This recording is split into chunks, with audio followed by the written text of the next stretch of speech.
Welcome, traders. It is the moment you've all been waiting for. Thanks you for being patient. And it is Profiling for Profits with Jim Dalton. A brief introduction to the legend here.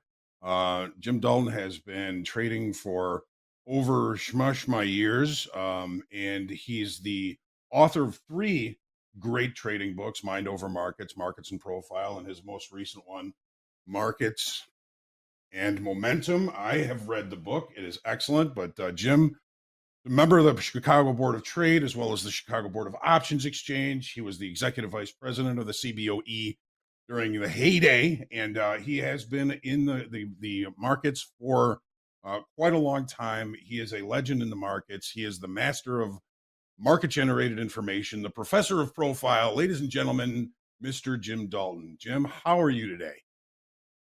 Well, I'm feeling pretty good after that introduction.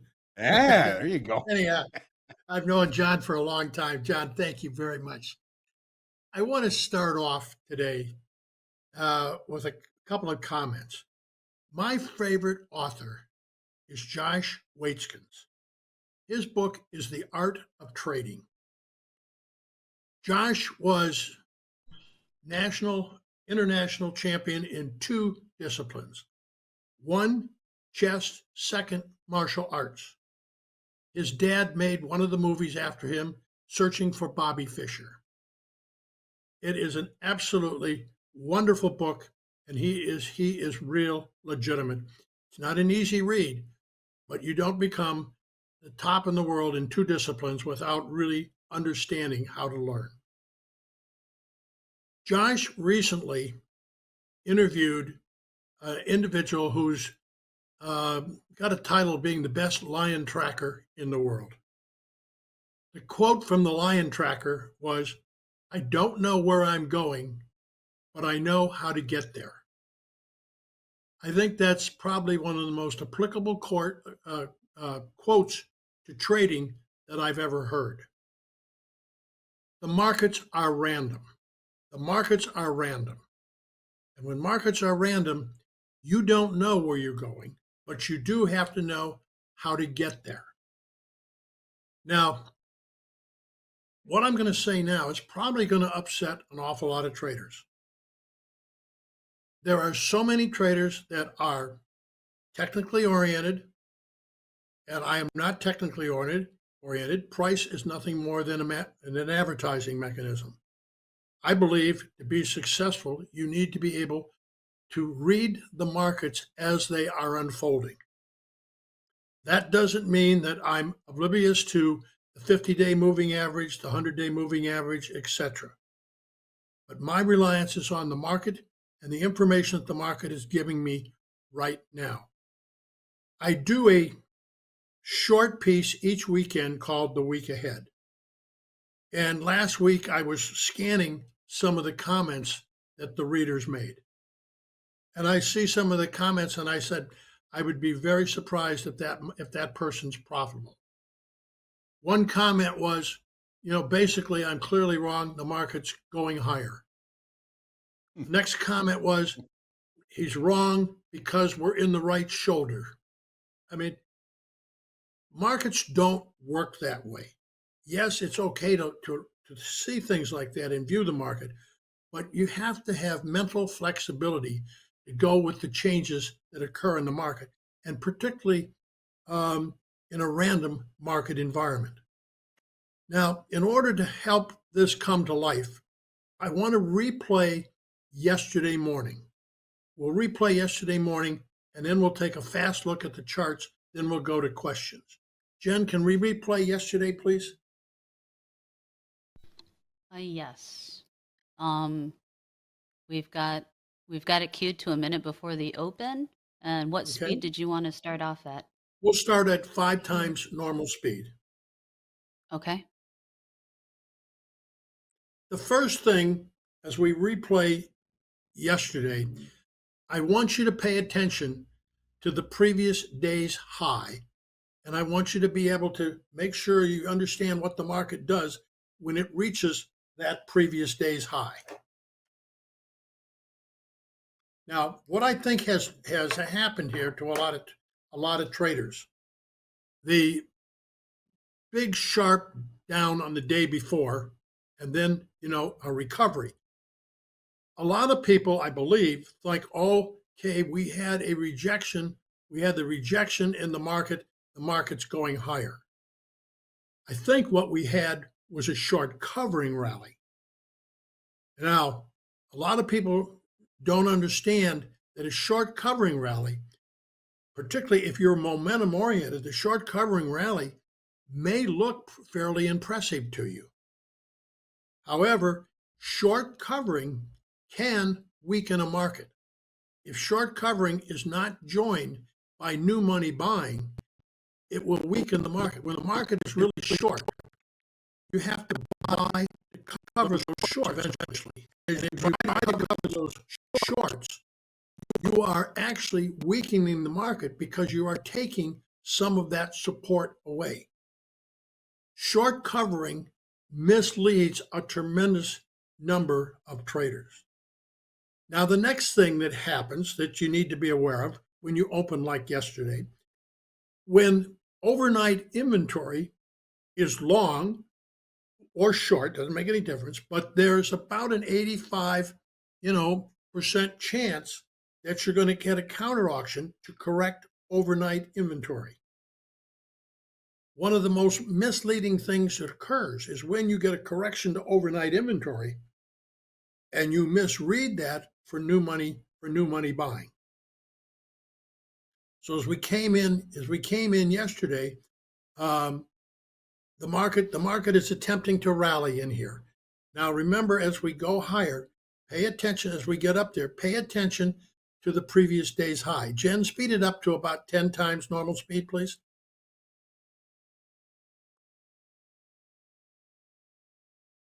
So we've opened within the previous day's range. You opened in the previous day, that is yesterday, right?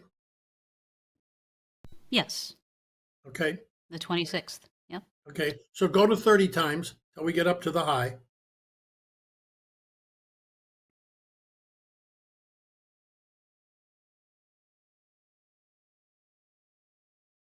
So what we're looking at, folks, is the profile just to the left of the profile that's being created right now is the overnight night before last. Or is that Stop last right night? here. Sorry, John, go ahead. So what we're looking at here is the profile just to the left of the profile that's being populated right now. Is that last night or night before last? That would be night before last. Night before last. Okay, so the profile that we're kind of focusing on here is the profile just to the left of that, third from the right. And you see that high up there, right there. That's it. Perfect. Perfect. So just making sure everybody's in context with us here. All right, go ahead, Jim. Okay. Now, one of the things, the harder it is to take out a reference, the greater the odds that that reference will be taken back out later on. Now that's a nuance. That's a nuance. It takes your involvement. So Jen, continue to play this at 5 times normal speed. Notice how difficult the difficulty the market has of taking out the previous day's high or Wednesday's high. Now we're at 5 times normal speed. So what's happening? Short-term traders are automatically selling close to that high. That's, short-term traders have a tendency to buy and sell at mechanical levels. So they're mechanically selling as close to the previous day's high as they can get. So you see the market sells off. Now what's that doing? That's getting their inventory short. That's a very dangerous situation if there's no downside follow through. Okay, go up to about 10 times speed.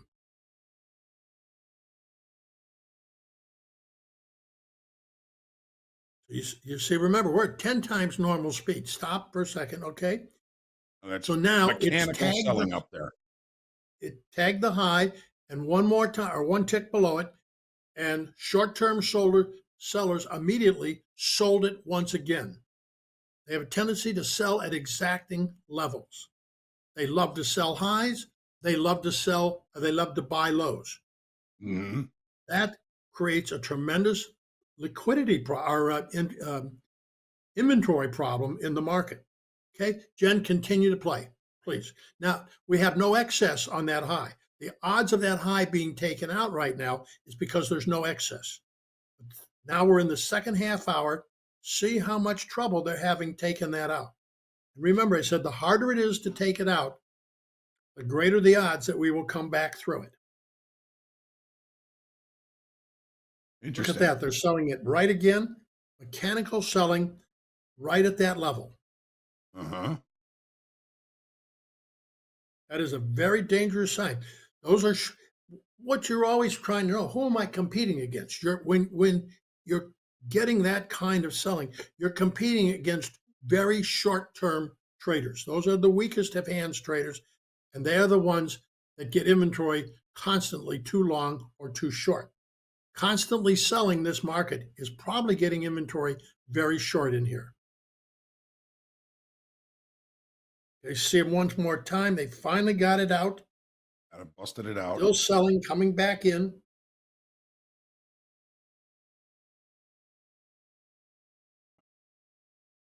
Okay, now there. So now they finally got it out. We've got this. We've got the stops, and now they're reversing and going to the buy side. What you're going to see is you're going to see this market go up. You're going to see it come back down several times, almost exactly to that previous high.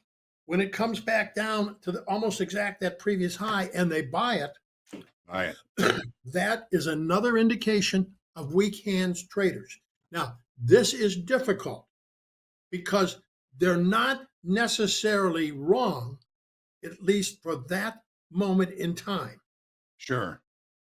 But the odds are that they're going to be wrong for a slightly longer period of time. Okay, so Jen, go ahead to 30 times normal speed. So you saw how hard it was to take out Wednesday's high. They got the high. Now everybody's excited and they're in there buying. Watch this market. Watch it come back down.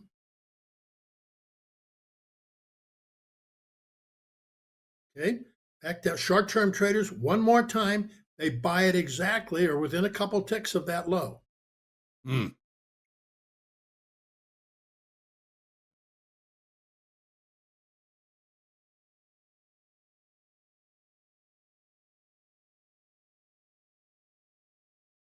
We're back down again. Back up. This is, when I see this, I know what's going on. This is weak hands traders getting longer and longer and longer in the market. You're going to see this take place. This is one of the longest I've ever seen of where they've come down. I think they came down to it 4 times. I'm sorry this takes a little time to play out, but this is really important because these are the kind of situations that can get you in very serious trouble. If you understand what's going on, you can buy those lows with very tight stops, but you do not want to give it any real leeway. Okay, so now we've made a new high. Jen, go to about 50 times normal speed. Yeah, if I remember, we made a few new highs there, up here. A couple Yes, of we new did. highs at least. Yes, now watch this come back down again. Now we're going to play this at 50 times normal speed in order to get through it.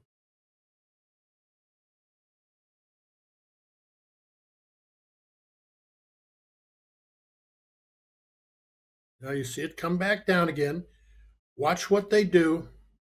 They're going to buy it again, almost at that exact level. That same spot. Okay? They're going to take it There back it is. up.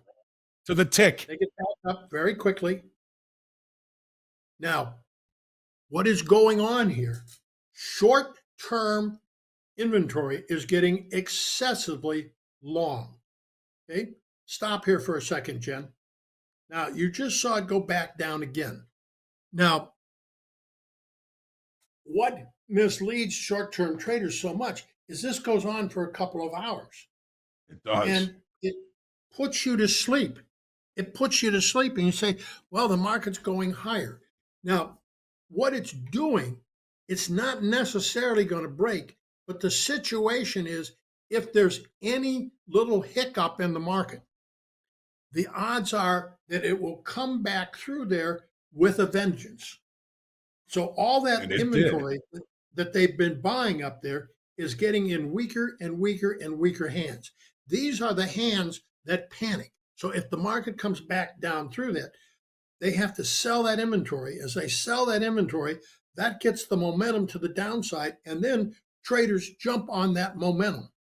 And then they get themselves caught in the other direction. Jen, go ahead and play this out at about 50 Laggards. times normal speed. So I think the What fourth speed time, do I you think want we it went at, down Jim? 50 times normal speed. Okay. I think we went down there 4 times. We're going to play this out very quickly. Most traders don't realize the danger that's going on. They fall asleep in this market. Back One more to the time, low. Back to back to the the low. They take it up again. This is just short-term inventory getting excessively long. A dangerous, dangerous situation. This is a result of traders that don't understand markets and how markets operate. They're simply looking at price. They don't understand anything deeper than price. But the risk to longs is huge in here. So you see, one more time, they bought it almost exactly at that level. and there it goes. How? Okay, Jim, can you stop it for 1 second? Yes. Jen, thank you. At the highs there, you're often talking about tempo. There was no tempo at those highs. Look at all those even highs up there. Isn't that a little bit kind of weak as far as a high is concerned? Or do you see a lack of tempo up there? There was a lack of tempo, but I was looking at the bigger picture. It was just late laggard, short-term traders getting long, buying every Right. break in the market, getting themselves excessively long with inventory, and not understanding how much risk they had. Now, I want to play this out all the way because you're going to see these same traders do the wrong thing Same thing at the top. again in the opposite direction. So, unless you, if it's okay, John, we'll play through here. Yes, please. Okay, play it out at regular speed or 50 times.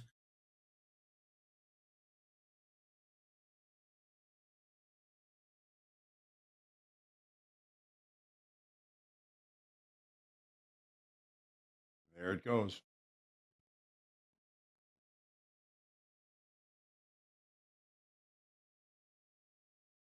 They trying to buy it there now.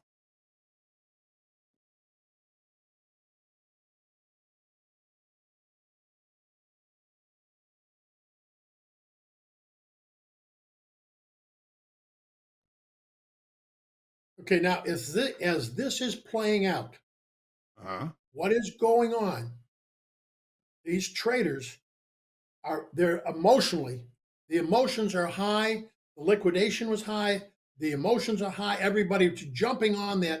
And when you see it market spread out like this, the chances are early on they got themselves too long, the chances are they're getting themselves too short in here. Now you have the prior low that we had from the break the other day. It did not get that out. The market stopped right there. But this is strung out. This is pure emotion.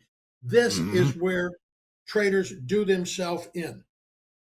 And this was just, what you're going to see as we play this out.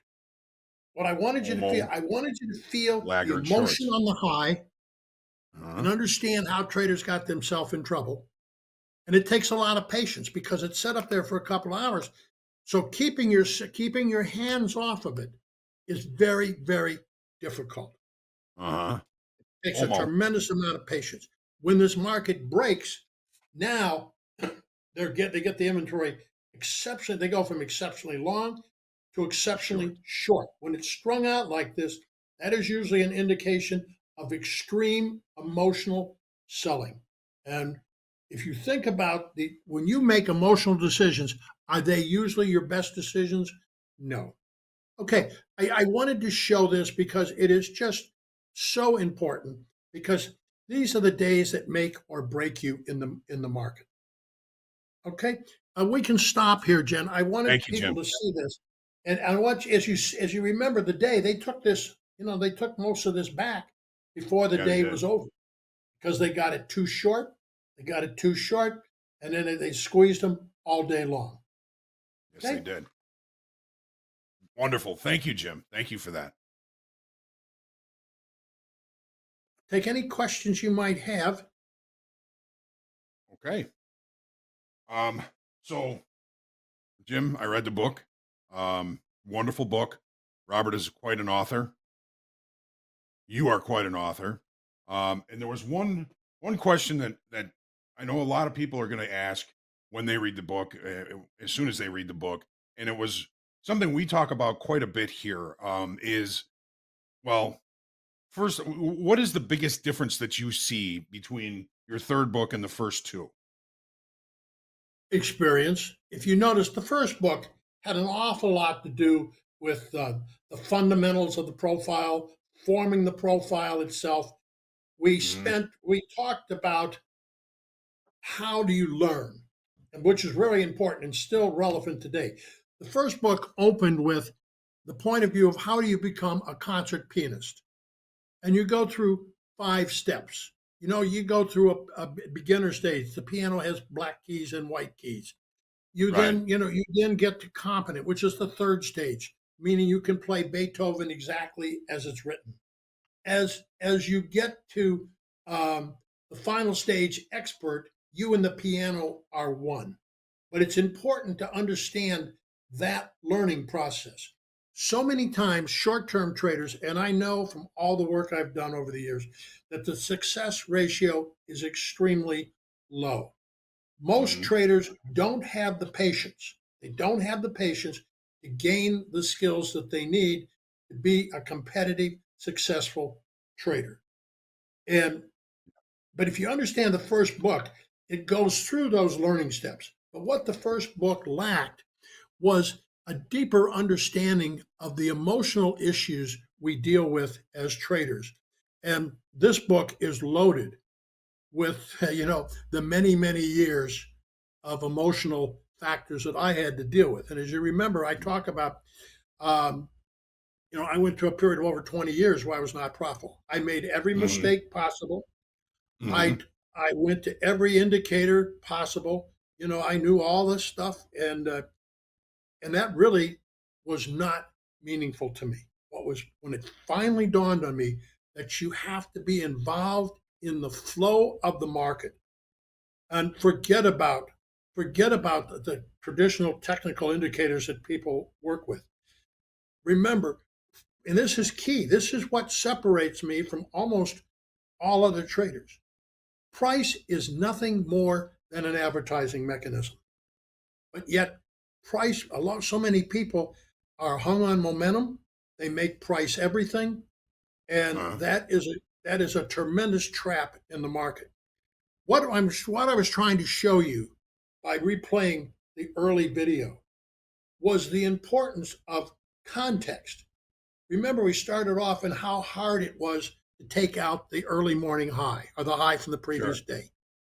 Right. If you had good, strong underlying buying, you're Would going have to take walked that right out through it.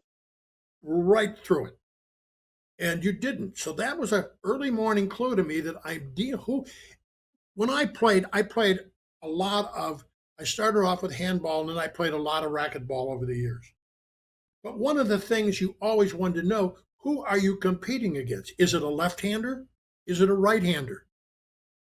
How good can they hit the ceiling shot? Are they good at the ceiling shot? Or, Hmm. can you back them into the corner? Who are you playing? You never played the same person twice. And when you're in the market, you're never up against the same competition. You have to constantly have some assessment of your competition and what they're doing. For example, yesterday morning, I could see that the competition was getting excessively long, and I knew that competition was weaker hands traders. When the market broke, these same traders went from being long to being short, the classical whipsaw. And as the market broke, it didn't take out the low from a couple of days ago. So we were Right. still within this trading range. But now they've gotten themselves from too long to too short. And then the rest So, of the day, you get this short covering rally in there. so So Jim, again, is there knowing who your is there competition is key. a specific thing that you're looking at, or is it really more intuitive and experience that points out the fact that this is probably, well, you already did say, when they started buying, when it was hard to get above the previous day's high, and when it finally got above there, they kept buying it. It wasn't we weren't seeing the upside tempo. I can see how that would be one of the telltale signs, but intuition and experience has a lot to do with understanding the lack of tempo at those highs, and recognizing that's probably shorter time frame, weaker hands buyers at the top there, which so often that is the case, and the weaker hand sellers are at the bottom. It always looks best at the top and worst at the bottom. I got a question I got to ask you. I know a lot of people are wondering about this because we talk about the initial balance quite a bit. And you say that you no longer look at like named day types or opening types, and you don't really you view the initial balance as a valid reference anymore. Can you tell me a little bit about that? Yeah, that's correct. It all of these things sounded nice. If you recall, I paid $10,000 to Stottlemyre uh, to sponsor his book, and that positioned me. Mhm. I started going to his classes, and then when I wrote my book, I wrote a lot of what I learned from Pete. And writing things down is a great learning process. But Mhm. over the years, I seriously investigated everything. In some cases, markets changed. In other cases, they just weren't valid. For example, the day types. Open and drive was one of them. Well, open and drive, Mhm. if you're breaking out of a range, is certainly different than open and drive if you're in the middle of the previous day's range. So again, I come back to context is is everything in there. And so that's what it just kept going through that process. But then initially they talked about initial balance. Well, I've refined that. I don't use initial balance, but it's not totally disregarded in my mind. For example, if the Okay. early morning range is very narrow, be careful because you're either going to have a continued narrow day or you've got a chance for a big breakout one way or the other. But what I do, the first thing I look at is overnight inventory. Is overnight inventory long or short? I know that there is about a 75 to 85% chance that we will get a counter auction relative to overnight inventory. I know that the 15% of the time we don't get the counter auction, for example, if overnight inventory is long and we don't get a counter auction, I know that that's a sign that the market's pretty strong and we've got a pretty good chance for a trend day because the odds are you're going to get a counter auction. You don't get that counter auction, there's a message there. As you know, Mhm. John, you and I have talked about this before. Uh, What doesn't happen in a market is often as important or even equally more important than what does happen. So when I've got long overnight inventory and I don't get that counter auction or that correction to overnight inventory, that's a pretty good indication to me that there's some pretty good underlying strength in the market. it's So more that's than like just short time frame, weaker hands buying that thing. that's right. There's stronger hands. When you don't get the counter auction, it's a sign you probably got pretty good, pretty good strength. But I also look and I say, okay, does the market open within and where relative to the previous day? The closer the market opens to the center of the previous day, the greater the odds that I'm going to have a rotational day. Nothing's absolute, but the greater odds that I'm going to have a rotational day. So I'm looking for smaller opportunities in there. Now, the next thing I look for, and I don't, it's not a checklist where it's 1, 2, 3. These things go on simultaneously, but I'm looking to see how much confidence is there from the opening, whether it opens outside, inside, or above the previous day's range. How much early morning confidence is there? The greater the confidence early on, unless it is just short covering a long liquidation.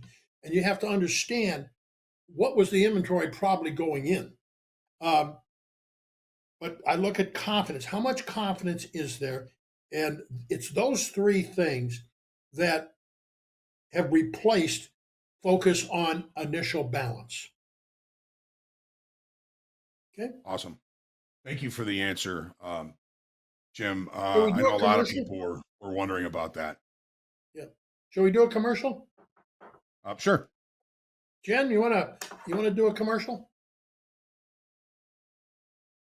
Sure. So I our website, jimdaltontrading.com, and if you go to the courses page, that's where you'll find our offerings, and you'll see that the primer is featured up here at the top. But we do have an updated live market profile primer that is going to be running from April 23rd to May 1st. And this is a great course for those of you that are new to market profile, those of you that maybe know a little bit, but you want to make sure you understand the concepts as Jim intended, or for those of you that want to refresh your market observation skills and trading basics, because everybody knows that if you are a professional, you always go back to basics. So this is something that is on it's currently on sale, I believe, for $469. As we creep up and get closer to the start of the class, the price will go up. You do not need to have any market profile charting software to join us for this course.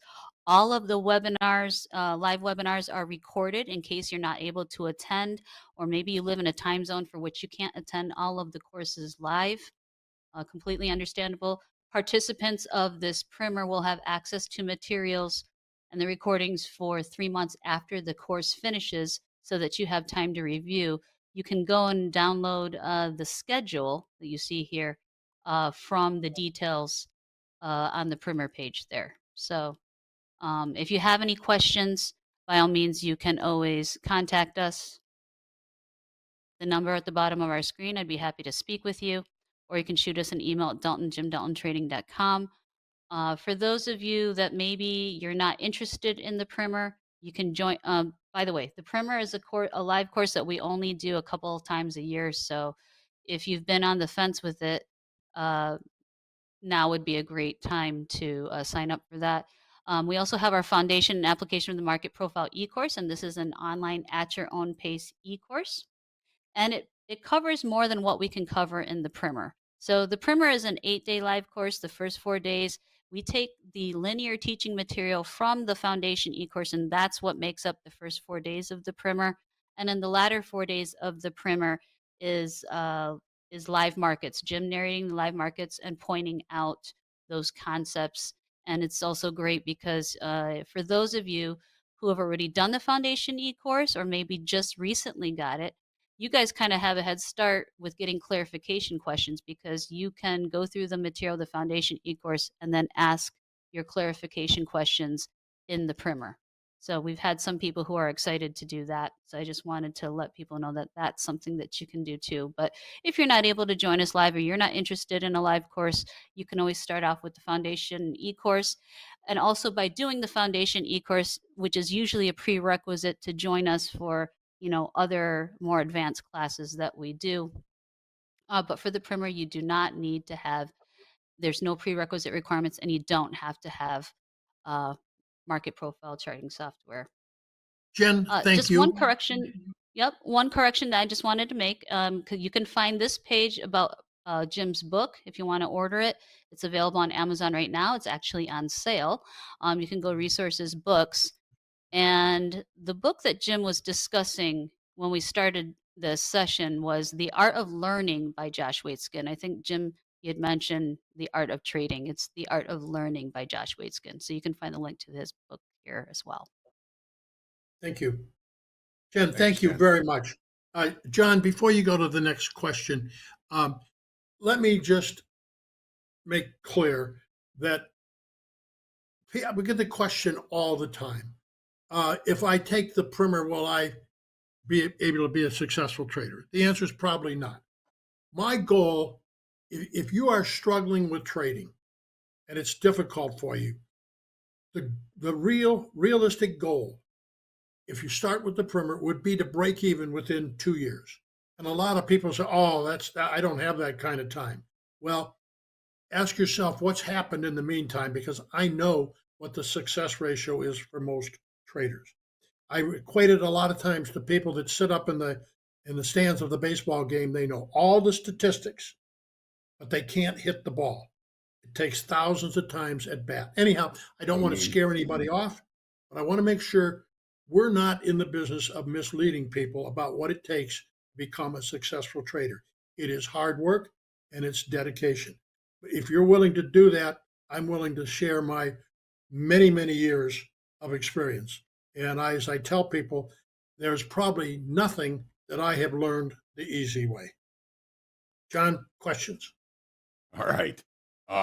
Jim, I always remember you saying you'd probably see a lot more successful traders, but most people either run out of money or run out of time.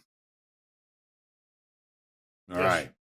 So, all right, we're going to go through some of these questions. I know we don't have a lot of time left, so I'm going to kind of do them in lightning speed here, if that's all right. I got Thomas asking, can you use market profile for overnight sessions? The answer is yes, but you have to be experienced because it trades differently overnight, because the makeup of the competition is generally weaker hands traders.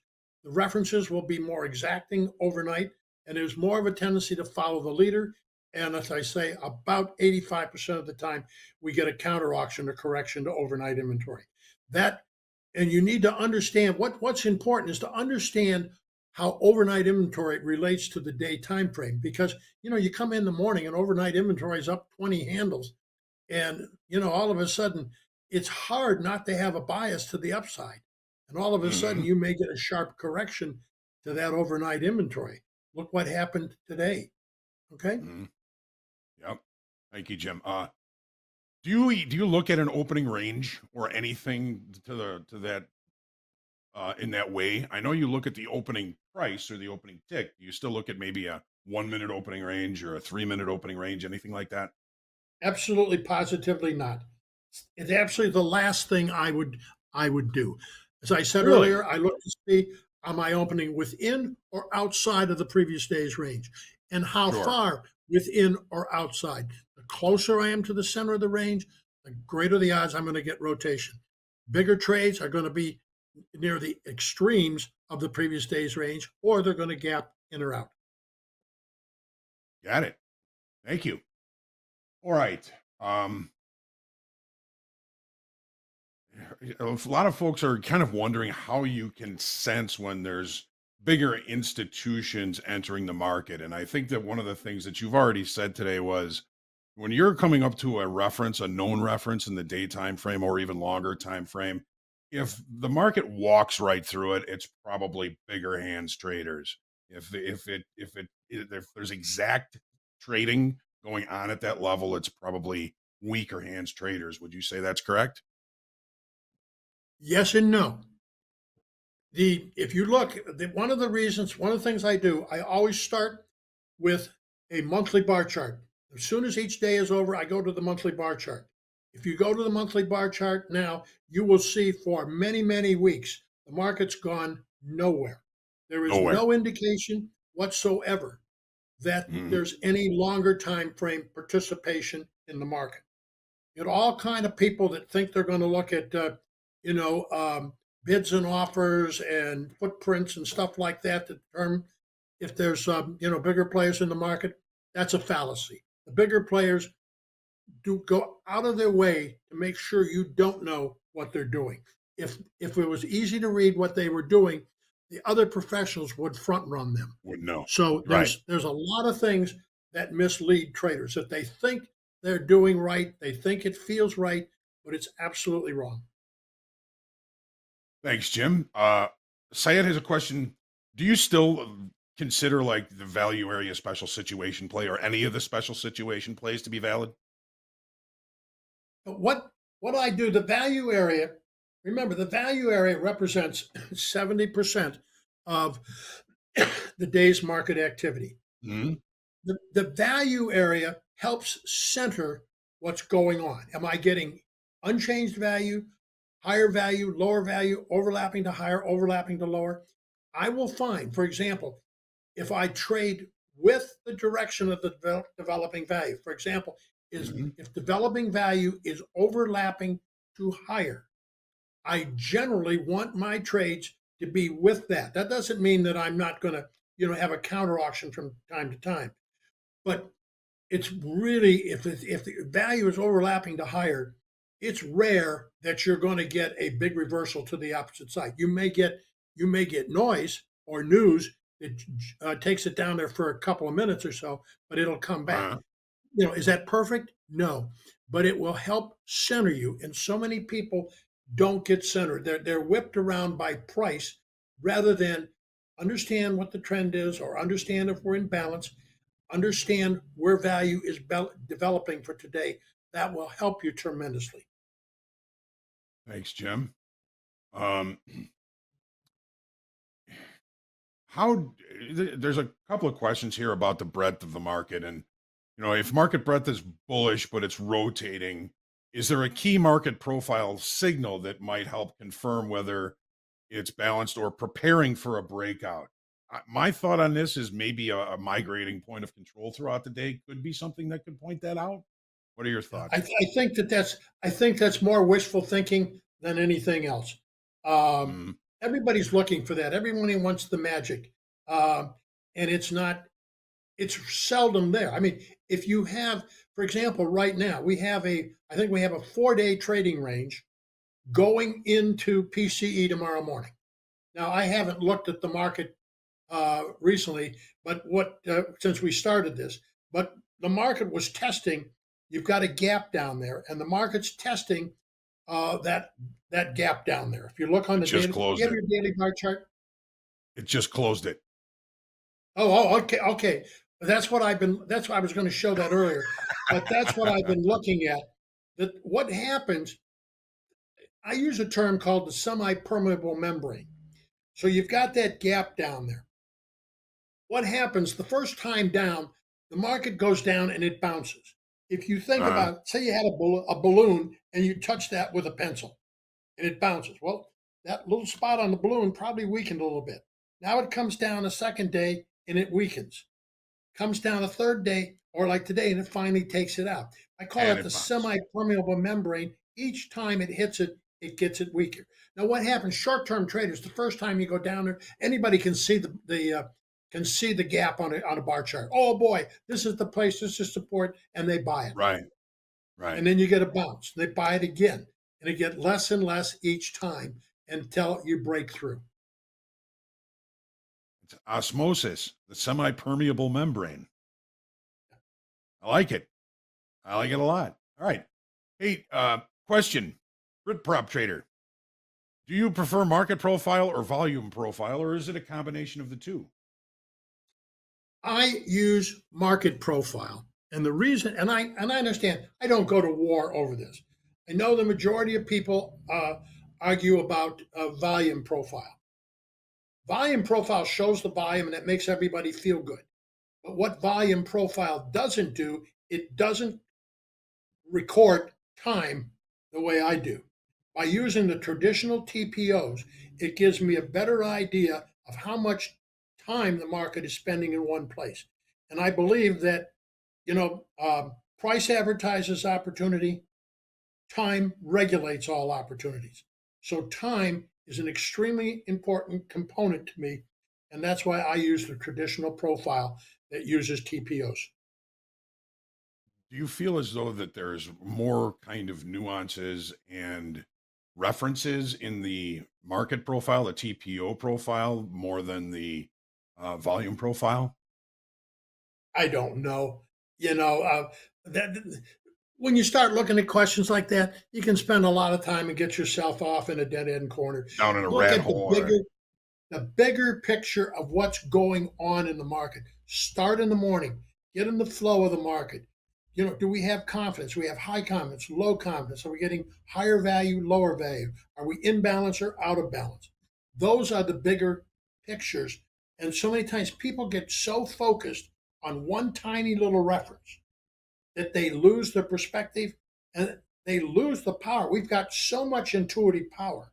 Now you have to hone that and develop it over the years. But when you get so tightly focused on one point, so oh, I'm using the VWAP. I have people talk, oh, I use yeah. the VWAP or I use this. They do themselves a tremendous injustice because they lose the bigger picture. I love this question. If you were to start your trading career now, what would you do different than when you started? John, I don't think we have enough time to answer that question. There's so many things it's so many things I wouldn't do. I know what I would do today. I mean, knowing what I know now, I would say concentrate. One, start with the bar charts to get a perspective of what's going on. Always start with the monthly bar chart to see the bigger picture. Then I go top down to the weekly and to the daily. It gives me an idea of what is going on in the market in a bigger picture. Then I come down and I use the profiles in order to start having some idea of what I might want to do the next day or today. But I always start with a top down approach. So many people are bottom up that they have their favorite indicator or whatever it is. They're bottom up rather than top down. I started bottom up, always looking for the magic indicator. Oh boy, I'm going Hmm. to go this seminar because they're going to talk about this magic, and that's all I need. Oh, it's the VWAP. It's the 45-degree line. You know, and what happens? You get locked on one of those things, and your chances of being able to be mentally flexible, no matter what the market does, is very, very limited. Jim, I think this kind of goes with one of the quotes that I've written down from your new book. And that quote is: people failed to see what the world was telling them when the message wasn't one they wanted to hear. That actually, I usually do that in two parts. It's you get two things that lock you up: what you need to have happen and what you want to have happen.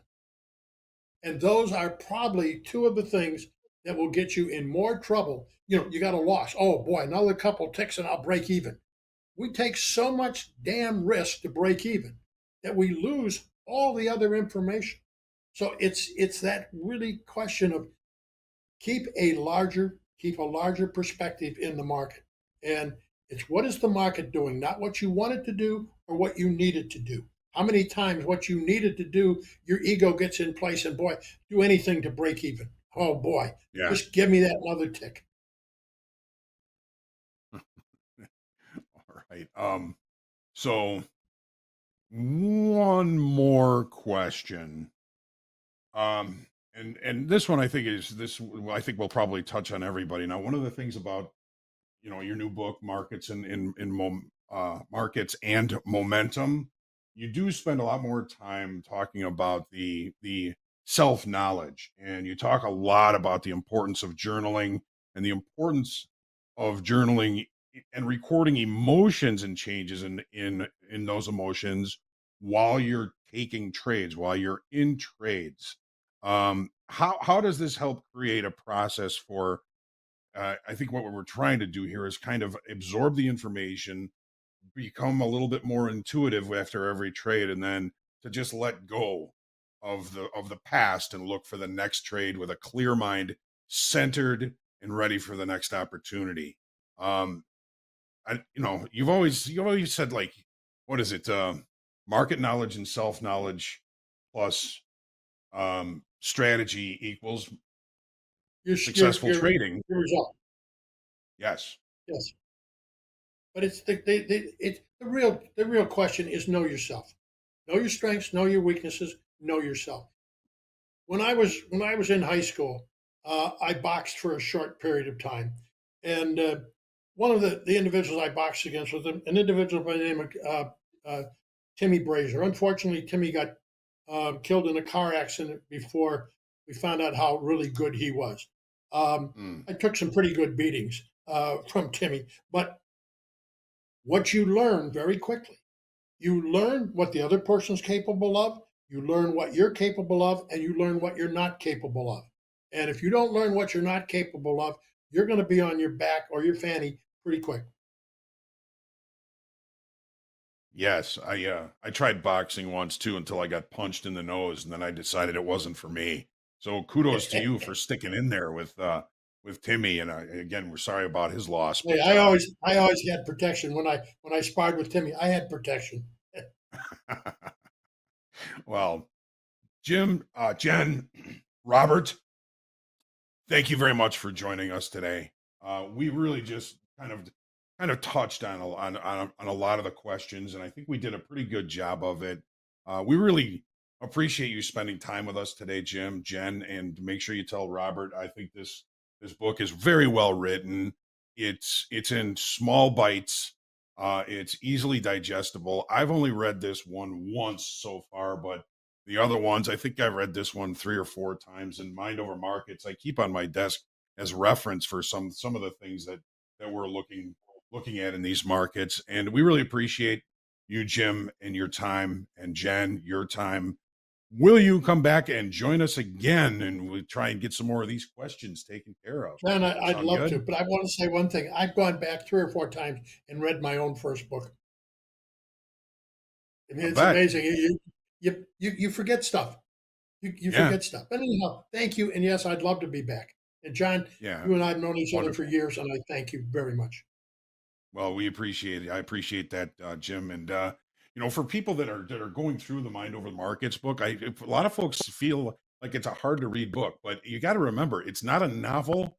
It is a textbook. It is a textbook. It's something that you're going to have to reread and reread and reread. So keep at it, Jim. Blessings to you. Blessings to your family. Jen, blessings to you. Tell Robert I said hello, and we will see you next time.